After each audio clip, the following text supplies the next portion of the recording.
नमस्कार. स्वराज्य मराठीमध्ये आपले स्वागत. पाहूया सविस्तर बातमी. समोर माझ्या लाडक्या बहिणी बसलेल्या आहेत. लाडक्या बहिणी आपल्याला माहिती आहे, देवाभाऊनं आपल्याला लाडकी बहीण योजना आणली.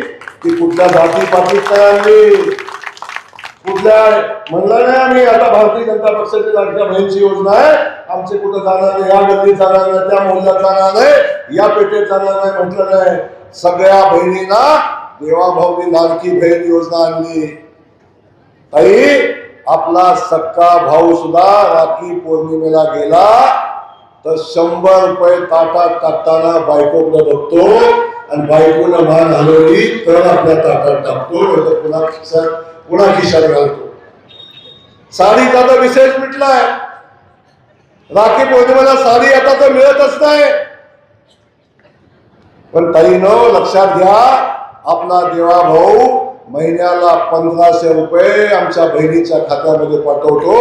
त्या 1500 रुपयाची इमानदारी आपण केली पाहिजे. आपण त्या भावाच्या पाठीशी उभं राहिले पाहिजे. लक्षात असू द्या, त्या भारतीय जनता पक्षाच्या पाठीशी उभं राहिले पाहिजे. त्या महिलांचा स्वाभिमान सन्मान खऱ्या अर्थानं देवाभाऊनी केलाय. आपण बघतो 100 रुपयेसाठी घरातल्या मालकाकडं, नवऱ्याकडं, भावाकडं 100 रुपयेसाठी हात पसरणारी माझी भगिनी 100 रुपयेसाठी हात पसरायला लागायचा. आज अकाउंट मध्ये तिच्या पैसे येतात, त्या जी भगिनी आमची 100 रुपयेसाठी हात पसरायची, त्या भगिनीला तिचा नवरा विचारतो, ऐकते ना तुझ्या खात्यात काय शिल्लक? हा सन्मान माझ्या देवाभाऊने दिलाय. हा सन्मान माझ्या भारतीय जनता पक्षानं माझ्या बहिणींसाठी दिलाय. आणि अशा भावाला विसराल तुम्ही? अशा भावाला विसराल?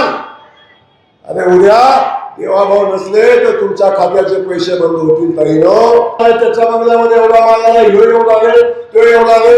सगळ्यांचे पैसे घ्या, चिंता करू नका. त्यांच्या बापाचे आपलेच. सगळ्यांचे पैसे घ्या, पैसे तुमचेच आहे, त्यांचे नाही पैसे. तुमच्याच कामातलं कमिशन 166 कोटी रुपयाचं कमिशन घालले. 66 कोटी सापडले ना कुठं, हेच पैसे तुमचे. घेऊन टाका, सोडू नका.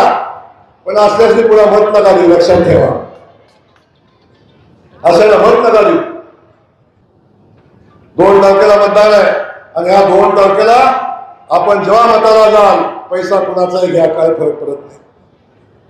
पैसा कुणाचाही घ्या, पण जेव्हा मतकेंद्रावर जाल, माझ्या सगळ्या मोहल्ल्यातल्या माझ्या बहिणीला माझी विनंती आहे, देवाभाऊचे 1500 रुपये लक्षात ठेवा मताला येताना. काही सांगू द्या हो, स्वतःचा नवरा सुद्धा 100 रुपये तुम्हाला देत नाही, हे लक्षात असू द्या.